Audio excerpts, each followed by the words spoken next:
બિહાર વિધાનસભા ચૂંટણીના બીજા તબક્કાના એક્ઝિટ પોલ અનુસાર એનડીએને બહુમતી મળવાની શક્યતા છે।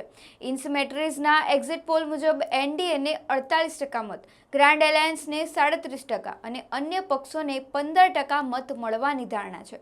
એનડીએ 147થી 167 બેઠક જીતવાની શક્યતા ધરાવે છે, જ્યારે ગ્રાન્ડ એલાયન્સ 70થી 90 બેઠક મેળવી શકે છે।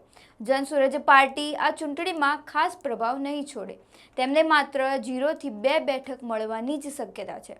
2020ની જેમ એનડીએ ફરીથી સત્તામાં આવી શકે છે અને બહુમતી મેળવી શકે છે। જો કે નિષ્ણાંતોએ ચેતવણી આપી છે કે એક્ઝિટ પોલ હંમેશા સાચા નથી હોતા। આ આંકડા સાચા માનવા પહેલા સાવધાન રહેવું જરૂરી છે।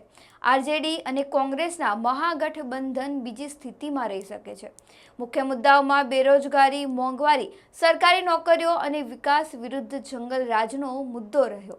પીએમ નરેન્દ્ર મોદી અને ગૃહમંત્રી અમિત શાહે વિકાસને મુખ્ય મુદ્દો બનાવી અનેક રેલીઓ યોજી। તેજસ્વી યાદવે સરકારી નોકરી અને મહિલાઓને 30,000 સહાયનું વચન આપ્યું। તેથી જ લાલુ પ્રસાદ યાદવે પાર્ટીની કમાન તેજસ્વી યાદવને સોંપી દીધી છે।